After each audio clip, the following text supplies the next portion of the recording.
بالضبط، ده واحد من أمتع التجارب السينمائية اللي قضيتها السنة دي، إن لم يكن أمتعهم بالفعل. ده فيلم من إخراج الراجل اللي عمل توب جان مافريك، ومن كتابة الراجل اللي كتب توب جان مافريك، وفي طقم إنتاج توب جان مافريك. كل اللي عملناه إنه شِلنا توم كروز وحطينا مكانه براد بيت، ما بعدناش كتير أوي يعني. شِلنا جينيفر كونلي وحطينا مكانها كاري كوندون، برضه ما بعدناش كتير. بلس إنه فيلم سباقات، يعني ظاهر فيه إعلانات لا تعد ولا تحصى لشركات السيارات الأهم في العالم، وبالتالي ميزانية ضخمة بأسهل طريقة ممكنة. فاديني سبب منطقي يخلي الفيلم ده وحش. F1 هو فيلم اكشن ودراما احداثه بتدور جوه عالم سباقات الفورمولا 1 عن سوني هيز، سائق سابق مهمش كان نجم واعد في الماضي، لكن مسيرته بتتدمر بعد ما بيتعرض لحادثه مميته خلال احد السباقات في شبابه. احداثنا بتبدا لما بيتلقى عرض من صديقه القديم روبن انه يبقى سائق اساسي في فريقه الضعيف والمهدد، مش بس بالخروج من البطوله لو ما كسبش سباق واحد على الاقل قبل نهايه الموسم، انما كمان بيواجه خطر انه يتحل وما يبقاش له وجود على الاطلاق. ومع قبول سوني عرض صديقه بيكتشف انه مش السائق الوحيد في الفريق، وانما معاه سائق تاني اقل خبره واكتر شهره اسمه جوشوا بيرس. ومن بدري بتنطلق شراره المنافسه ما بينهم على مين هيكون نجم الموسم اللي هيفوز بالبطوله وينقذ الفريق. Formula One is a team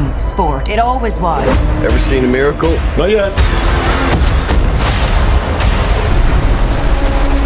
حرفيا F1 بيخلي شغله الشاغل انه ينقل اصدق تجربه سينمائيه عن الرياضه دي، يخليك كمشاهد تعيش جوه حدود المسابقه فتبقى كانك جزء من السباق نفسه. ده فيلم السباقات يمكن الوحيد اللي هتحس فيه باهميه بروسيس زي تغيير اطارات السيارات، ويعني ايه اطار ناعم ومتوسط وخشن. انا عايز افاجئك واقول لك ان عمليه زي دي مثلا من كتر تاثيرها بتتحول لمحرك اساسي لاحداث الفيلم. ايوه، دي حاجه بتتبني عليها مشاكل وصراعات وحلول، وده ترجم لتجربه بصريه مهوله وحقيقيه جدا، بتحاول برضو تعيشك كمشاهد التجربه فتحس انك قاعد جنب سواق العربيه ده، لو ما حسيتش اصلا انك في بعض الاوقات انت نفسك اللي بتسوق. على حسب ما قرات الفيلم كله متصور في اماكن سباق فورمولا 1 حقيقيه، واثناء فترات استراحه لمسابقات حقيقيه، وده اعتقد قلل جدا من استخدام السي جي اي في العموم. وفعلا انا ما عرفتش افرق بين اي لحظه حقيقيه وبين اي لحظه ممكن يكون السي جي اي استخدم فيها. بكل تاكيد ده فيلم معمول عشان يتشاف على شاشه السينما، مش اقل من كده. عندي اقتناع انه هيفقد جزء كبير من متعته لو ما اتشافش في السينما، عشان كده تقييمي لفيلم F1 هو 7.5 من 10.